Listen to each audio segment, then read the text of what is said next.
Hoje nós vamos meditar no Evangelho de Mateus, capítulo 4. Os 11 primeiros versículos vamos falar a respeito da tentação de Jesus. Então foi conduzido Jesus pelo Espírito ao deserto para ser tentado pelo diabo. E tendo jejuado 40 dias e 40 noites, depois teve fome. E, chegando-se a ele, o tentador disse: Se tu és o Filho de Deus, manda que estas pedras se tornem em pães.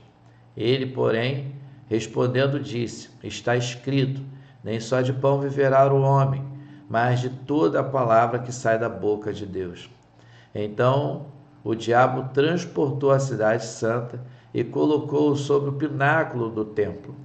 E disse-lhe: Se tu és o Filho de Deus, lança-te de aqui abaixo, porque está escrito que aos seus anjos dará ordens a teu respeito, e tomar-te-ão nas mãos, para que nunca tropeces em alguma pedra. Disse-lhe Jesus: Também está escrito: Não tentarás o Senhor teu Deus. Novamente o transportou o diabo a um monte muito alto, e mostrou-lhe todos os reinos do mundo e a glória deles. E disse-lhe: Tudo isto te darei, se prostrado me adorares. Então disse-lhe Jesus: Vai-te, Satanás, porque está escrito: Ao Senhor teu Deus adorarás e só a ele servirás. Então o diabo deixou, e eis que chegaram os anjos e o serviam. Olha que interessante. O diabo sendo derrotado pelo poder da palavra de Deus. A palavra de Deus liberta, transforma. A palavra de Deus muda a história do homem. Por isso que Jesus deixou um legado, um ensinamento para cada um de nós, que quando vier a luta, as perturbações, as dificuldades, as pressões da vida desse mundo, permaneça na palavra, porque a Bíblia, o manual de vida, sempre tem uma palavra de orientação para a nossa vida. Agora nós vamos seguir, porque vamos traçar a respeito do começo do ministério na Galileia, já traçando o andamento do ministério de Jesus.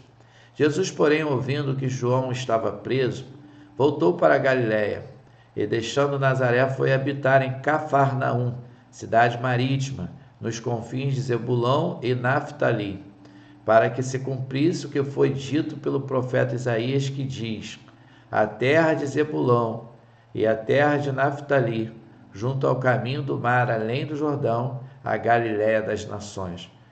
O povo que estava assentado em trevas viu uma grande luz, e aos que estavam assentados na região e sombra da morte, a luz raiou. Desde então começou Jesus a pregar e a dizer: Arrependei-vos, porque é chegado o reino dos céus. E Jesus, andando junto ao mar da Galiléia, viu a dois irmãos, Simão, chamado Pedro, e André, os quais lançavam as redes ao mar, porque eram pescadores.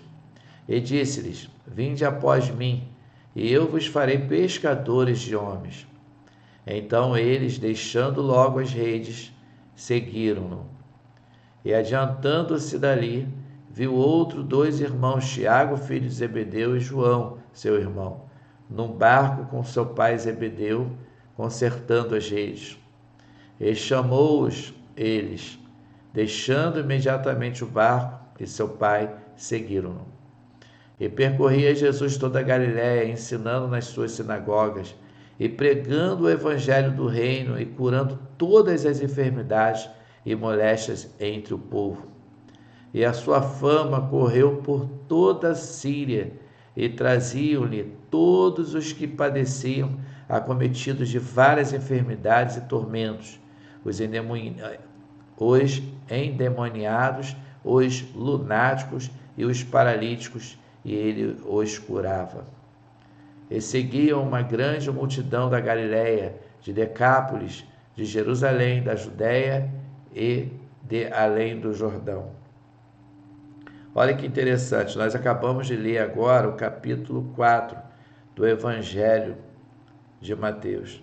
Nós traçamos aqui trechos bem interessantes Do versículo 12 até o versículo 17, falamos do começo do ministério de Jesus na Galileia.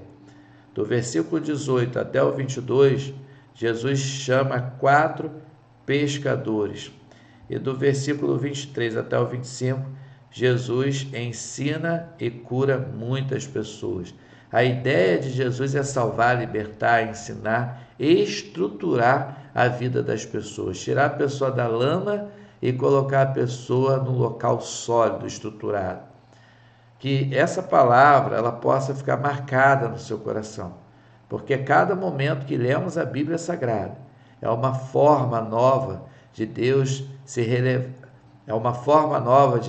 revelar, de Deus falar em nosso coração. Fique antenado, porque Deus sempre tem o melhor para a nossa vida. Esse foi o nosso momento com a palavra.